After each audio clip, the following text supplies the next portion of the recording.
अस्सलाम वालेकुम स्टूडेंट्स, आज हमने लेक्चर नंबर 3 एक्सरसाइज नंबर 1.2 का क्वेश्चन नंबर 4, 5, 6 करना है। Question number 4, find negative of matrices. आपने इन मैट्राइसिस का नेगेटिव निकालना है। तो नेगेटिव मैट्राइसिस के लिए आपने किसी भी मैट्रिक्स की एंट्रीज की साइन को चेंज करना होता है।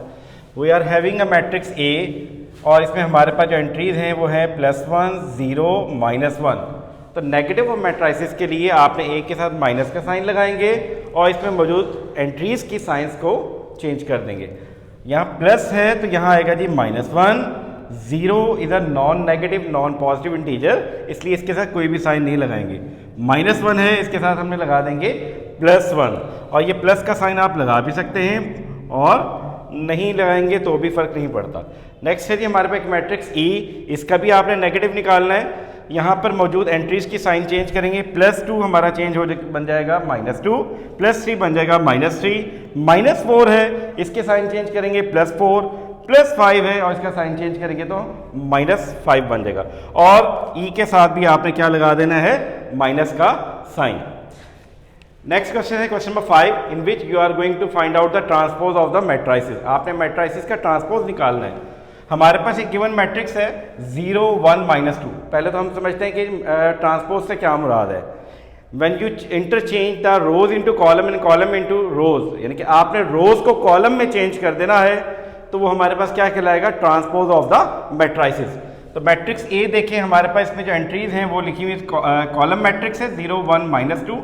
तो जब आप ट्रांसपोज लेंगे तो ए के ऊपर स्मॉल टी लगाएंगे इक्वल टू, और ये कॉलम मैट्रिक्स, ये जो कॉलम है इसे इंटरचेंज कर देंगे हम इसमें रो की फॉर्म में। तो 0, 1 इधर आ गया, -2 इधर आ गया। इसी तरीके से हमारे पास एक मैट्रिक्स है जी एफ और ये हमारे पास है एक स्क्वायर मैट्रिक्स। इधर भी हमने क्या करना है, रोज को कॉलम में चेंज कर देना है। हमारे पास रो है जी 1, 2, इसको हमने बना देना है 1, 2 कॉलम फॉर्म में। इन द सेम केस 3, 4 जो रो फॉर्म में लिखा हुआ था इसको भी हमने कॉलम फॉर्म में कन्वर्ट कर दिया। तो ये हमने फाइंड आउट किया है जी मैट्राइसिस का ट्रांसपोज। नेक्स्ट चलते हैं जी क्वेश्चन नंबर 6। ये भी मैट्राइसिस से रिलेटेड है बट हमने इसमें प्रूफ करना है कि ए ट्रांसपोज का ट्रांसपोज, यानी कि कोई मैट्रिक्स ए है हमारे पास, उसका पहले ट्रांसपोज लेंगे, फिर अगेन उसी मैट्रिक्स का जो आंसर आएगा ट्रांसपोज लेने के बाद उसका अगेन आपने ट्रांसपोज लेना है तो इक्वल टू ए आएगा। और मैट्रिक्स ए हमारे पास पहले पार्ट में गिवन वैल्यू है 1, 2, 0, 1। किस तरीके से करेंगे, मैट्रिक्स ए की वैल्यू लिखी 1, 2, 0, 1, ट्रांसपोज लिया तो ये हमारे पास जो रो लिखी हुई थी 1, 2 रो, इसको हमने बना दिया है कॉलम फॉर्म में। इन द सेम केस 0, 1 रो को भी हमने कॉलम में कन्वर्ट किया। यहाँ पहुँच जाने के बाद सवाल हमें कहता है कि जो आपका आंसर आया है ट्रांसपोज वाला उसका अगेन ट्रांसपोज लें और देखें कि क्या वो मैट्रिक्स ए के इक्वल आ रहा है या नहीं।